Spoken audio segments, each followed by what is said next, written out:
All right, we're gonna take you through some steps of processing cuttings the way I do it. So we've got these cuttings here that haven't been soaked yet, and you can kind of see where there's some powdery mildew or sooty mold. It's unavoidable for the most part. So the thing we're gonna do is clean each one of these, and right here we've got all of our cuttings soaking in a peroxide and a dish soap. I've been using this bleach alternative. I prefer using this over actual bleach and just your peroxide you get at the store. It's pretty cheap. It's like 50% water, or maybe even like 60-70% water, and then just it's not really an accurate thing. And then I use a fingernail scrubber, scrub each of the cuttings, and then once these are sitting in here for probably 10 to 20 minutes, and then I'll scrub them and rinse them. And then once I get done rinsing them, I'll move them over to the drying rack, and I do one batch at a time.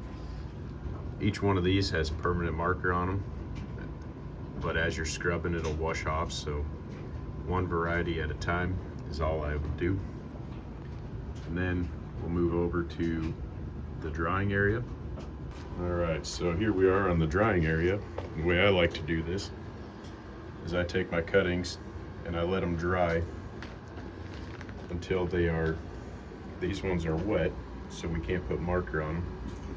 But I'll put a line in between each one, put them on some paper towels, label them, and then how many cuttings I have of each one, so I can go through, count if for some reason I accidentally roll it over, because there's no more markings, or they're really hard to see once you scrub them clean. As you can tell, some of these cuttings, here's the lighter, the panache, all of that mold is cleaned off.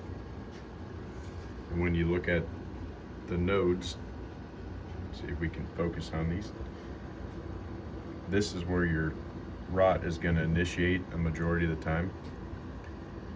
And these leaf nodes right now are solid, and your fruit nodes could also be solid, but usually after shipping or storing for a few weeks or less, those will pop off of there. And that's part of why I like to recommend cleaning after you receive them also. So that one just came off. And so when you get these in the mail, re-cleaning them is beneficial. Letting these dry will keep those nodes from being infected. And then we'll just let these sit here for about a half an hour to an hour before I label them with a marker. And I like to label these with a paint pen from the dollar store, and that stays permanent, and I found that doesn't come off even when you're labeling them, as long as you let it dry. And then we'll let these go ahead and sit here for a couple more hours, probably until another 6-8 hours. Let them fully dry so each of these nodes are nice and healthy. And then we'll package them up into ziplocs, and away we go. So that's how I process my cuttings.